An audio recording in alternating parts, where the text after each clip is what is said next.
120 Дубровина Евгения Николаевна.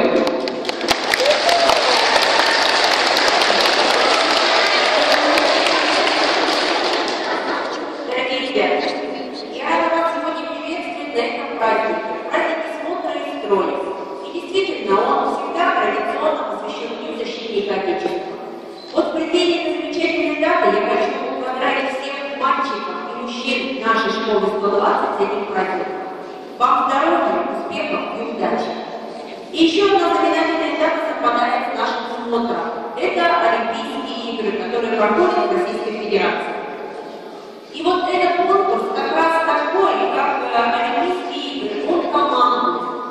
Прежде всего командный, потому что только здесь вы можете показать слаженный шаг, красивую песню, командный дух и стойкость и уверенность в себе. Я желаю, чтобы они качественно вы проявили так же, как проявляете наши олимпийские чемпионы и участники Олимпийских игр. Я желаю каждому классу победы. Победы над собой прежде всего, потому что после этого смотра вы будете лучше, стройнее, красивее и, наверное, дружнее. Дорогие ребята, вам удачи, победы, слаженного верного шага. Поздравляю вас!